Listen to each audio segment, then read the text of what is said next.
I think the other thing that we run into sometimes is once they have that card open, once they meet their minimum spending, that they should keep that card open for at least a year. You want to respect the fact that you're a quote unquote normal credit card holder and at least wait for the annual fee to post. If it's like an Amex card, for example, where you can potentially still cancel the card even after the annual fee posting.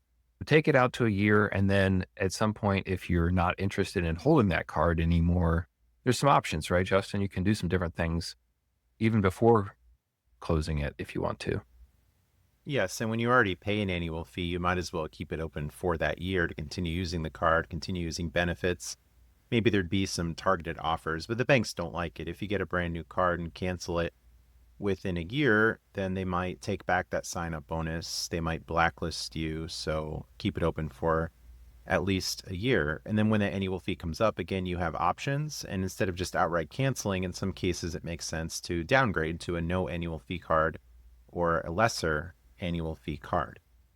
Sometimes they'll even ask you to upgrade your card, Justin, right? So you can start out at an entry level card, get a sign up bonus for that. I think the Hilton Surpass card is a great example of a card that we have done that once or twice with, right?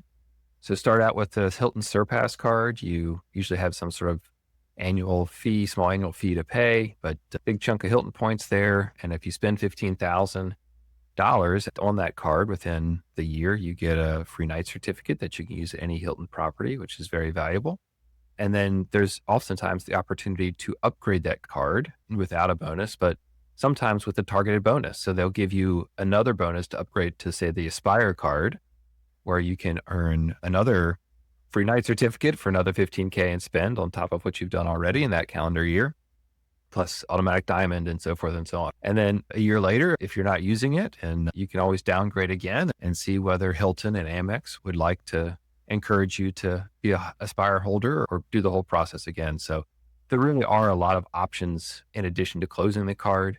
There's the idea that you should never close a card without asking for a retention offer, essentially calling the bank or chatting with the bank saying, hey, I'm thinking of closing this card. Geez, the annual fee is just too high, or I'm not using it as much as I'd like.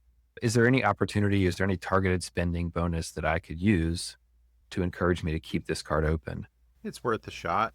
Maybe you're prepping lunch, you could put the phone on speaker and call in and ask, and you usually have the 30 days to make a decision.